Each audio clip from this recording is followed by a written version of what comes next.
Vadik Reznikov smelled tear gas floating from Green Park across Piccadilly. Even the faint remnants of the cloud made his eyes burn. He could hear angry chants and rhythmic drum beats from hundreds of protesters outside Buckingham Palace, where the WTO delegates were dining with the Queen. Some of his English scientist friends had invited him to join the protest, to tell the poisoners and polluters that they were raping Mother Earth.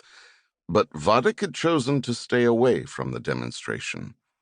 Putin is always watching, he told them. If I get arrested, I'll never get back home. That was true. But in fact, Vadik had more important work to do while he was in London. It was a late evening in June, nearly dark.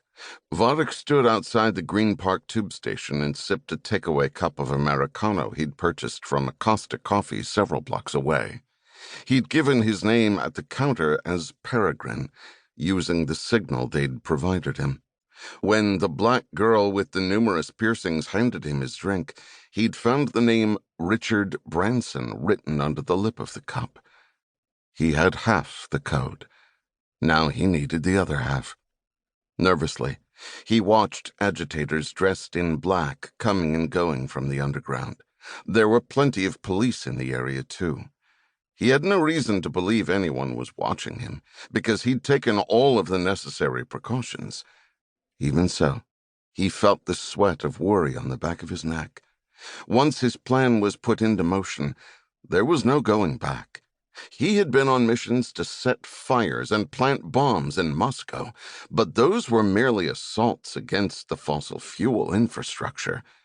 He'd never actually killed anyone, never put a gun to someone's head and executed them in cold blood. Soon, that would change. Only death would get the attention of the elites. Vadik had turned 30 years old a week earlier.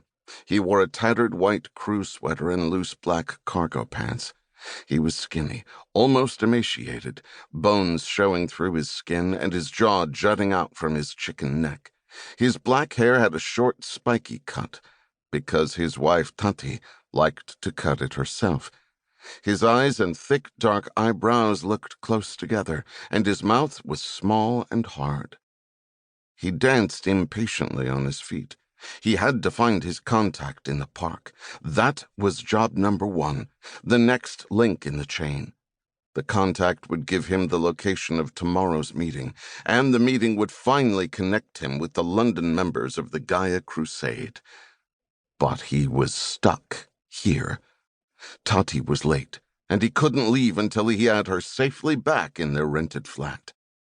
How long did it take to have dinner with a bunch of incredibly old, incredibly boring climate scientists? All of them salivating over his wife, as if any of them would last 10 minutes in bed with her before having a heart attack. Hello, Vadik. He exhaled with relief as he saw Tati gliding toward him through the crowd, leaving the tube station. His wife always walked as if her mind were somewhere else, and her feet weren't really touching the ground. Her black glasses slipped down her face, and she pushed them back like a nervous habit.